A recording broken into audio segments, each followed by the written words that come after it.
They call it whisky fungus, a dark black mould that attaches itself to homes, cars, children's toys, almost anything it touches. Scientists say it feeds on ethanol.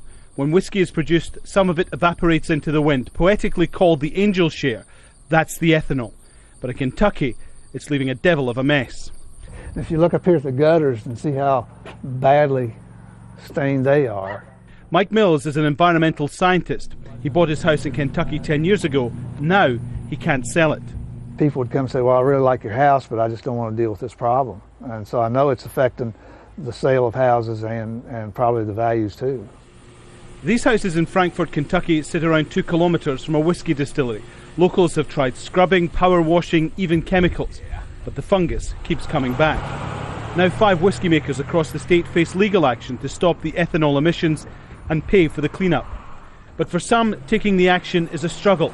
This is whisky country, home of the world-famous Kentucky bourbon. It's an industry that's provided a lot of jobs for the community around here, but, you know, we've got the problems obviously associated with it also. We asked the distillers for an interview. They said no. They did give us a statement. They say this is a natural occurring phenomenon and is nothing to do with them. And if the case goes to court, then they will fight it vigorously. But in just the last few days, one environmental watchdog has ordered one whisky maker to get the problem under control in its distillery in nearby Louisville.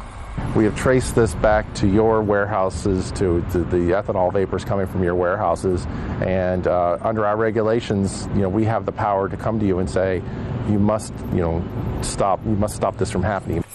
There we go. Lawyer Bill McMurray and his team have been collecting evidence, gathering samples, talking to witnesses, getting ready to go to court. And he's going to Scotland to talk to people who live near distilleries there and have the same problem. We see this problem in Canada. This problem exists in the United States.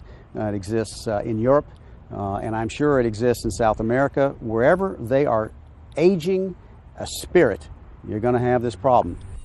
There have been no long-term studies to establish if there's a health risk from whisky fungus.